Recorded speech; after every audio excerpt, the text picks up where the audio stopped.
chers élèves, chers apprenants, merci d'être là pour ce nouveau numéro du Forum École au Burkina. Je me nomme Ryan Nemende Compaoré, je suis professeur certifié des lycées et collèges en histoire et géographie.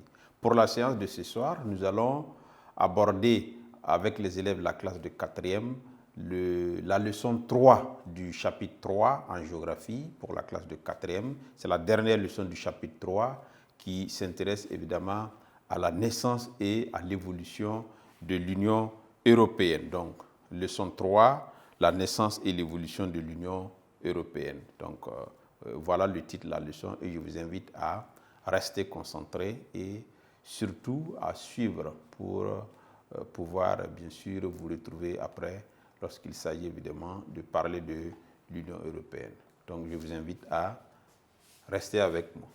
Donc, on y va. Leçon 3.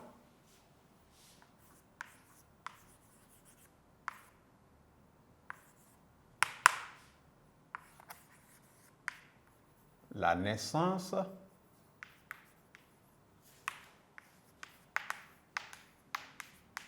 et l'évolution de l'Union européenne.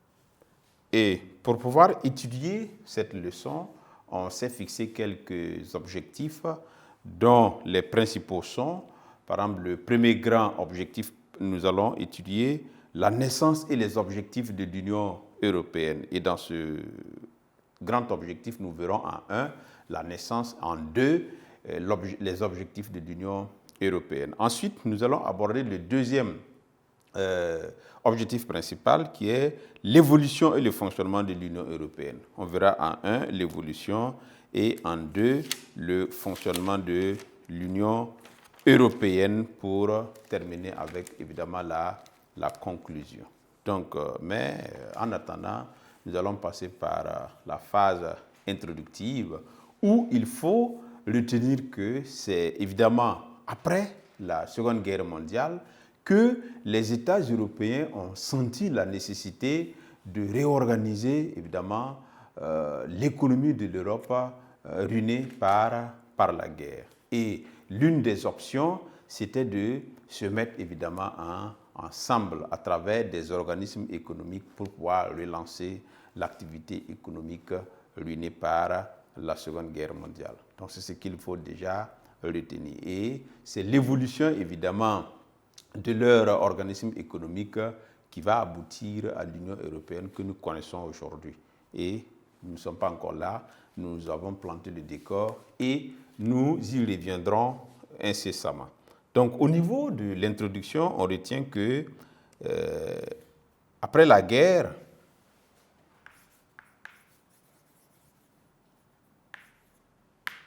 après la Seconde Guerre mondiale,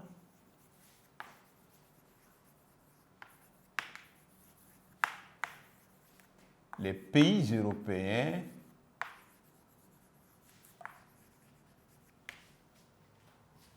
ont senti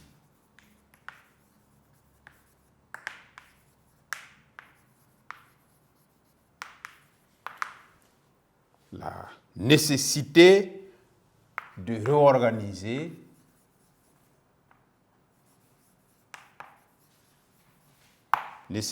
réorganiser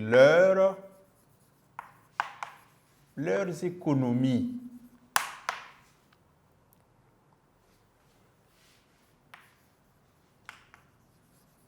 Les économies ruinées, on va préciser cela.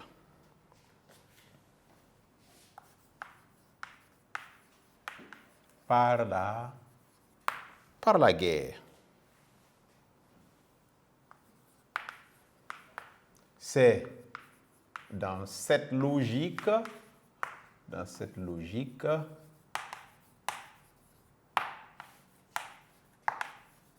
qu'ils ont créé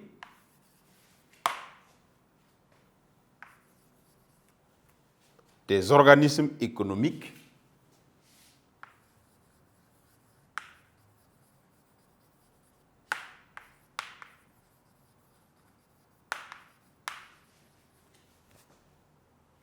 qui vont évoluer pour devenir, ces organismes-là vont évoluer, qui vont évoluer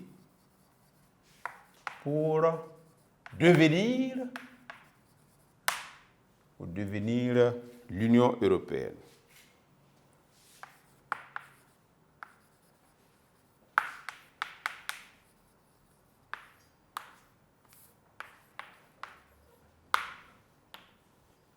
Donc voilà ce qu'on peut dire. Donc après la guerre, on sent la nécessité de réorganiser les économies et on pense à la création d'organismes économiques. Et ces organismes-là vont évoluer pour donner la version de l'Union actuelle que nous connaissons aujourd'hui. Donc la naissance et les objectifs de l'Union européenne. Petit 1, la naissance et les objectifs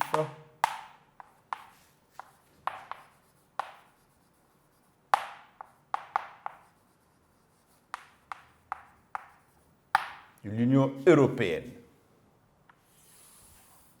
Donc, petit 1, la naissance. Donc, comme je le disais, c'est bien sûr après la guerre que les États ont senti évidemment la nécessité de créer des organismes. Et le premier organisme qui a été créé, c'est en 1951 que 6 pays tels que l'Allemagne, la Belgique, la France, l'Italie, les Pays-Bas et le Luxembourg se sont mis ensemble pour créer en Europe, en 1951, la communauté européenne du charbon et de l'acier, en abrégé CECA. Et bien sûr, à partir de 1957, cette communauté européenne du charbon et de l'acier deviendra la communauté économique européenne et bien sûr la communauté européenne de l'énergie atomique. Tout ça, c'est en 1957. Donc, à partir de 1967, la communauté européenne est née et c'est elle qui deviendra plus tard l'Union européenne. Donc, voici un peu l'historique de la naissance de l'Union européenne. Donc, on retient que en 1951, l'Allemagne, la Belgique,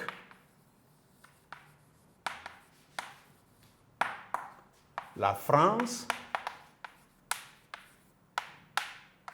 l'Italie,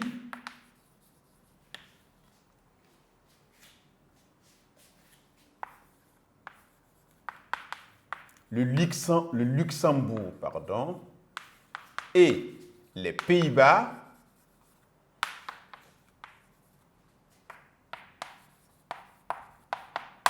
créent, bien sûr, la communauté européenne du charbon,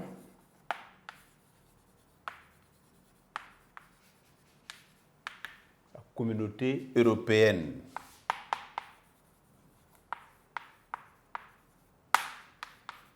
du charbon et de l'acier, CECA.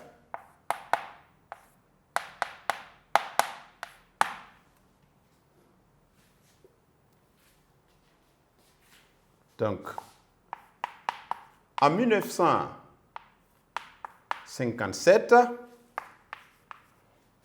la CECA devient, bien sûr, la communauté économique européenne, communauté économique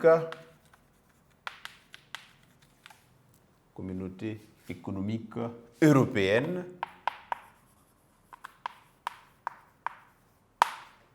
entre parenthèses, CE et la communauté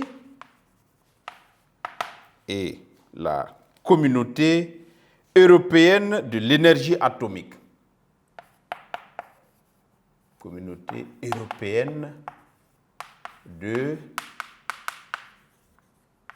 l'énergie atomique.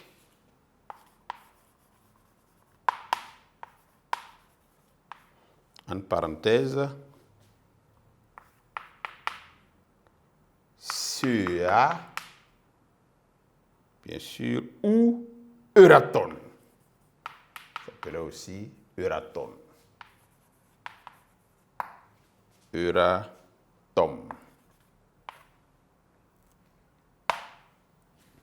Donc, ça c'est les deux. Et maintenant, en 1967, la communauté européenne est née. La communauté européenne est, on va abréger, communauté européenne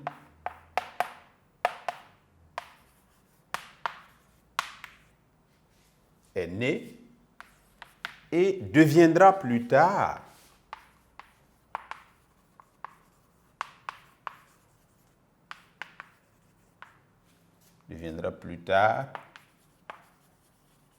l'Union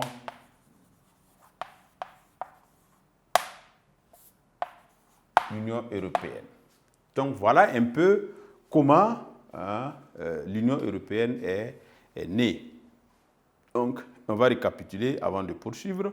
Donc après la Seconde Guerre mondiale, les pays européens ont senti la nécessité de réorganiser bien sûr leurs économies ruinées par la guerre. Et c'est dans cette logique qu'ils ont créé des organismes économiques qui vont évoluer pour devenir l'Union européenne. Donc, ils ont créé en 1951, c'est-à-dire les 6 pays tels que l'Allemagne, la Belgique, la France, l'Italie, le Luxembourg et les Pays-Bas, ont créé, bien sûr, la Communauté européenne du charbon et de l'acier, en abrégé CECA. En 1957, la CECA devient la Communauté économique européenne avec les mêmes États et la Communauté européenne de l'énergie atomique, toujours avec les mêmes États, en changeant évidemment de nom. Et en 1967, les mêmes 6 pays fondateurs de l'Union européenne transforment leur organisme en Communauté européenne, CE, et elle deviendra bien sûr plus tard l'Union européenne. Donc voilà un peu comment l'Union européenne est née, bien sûr.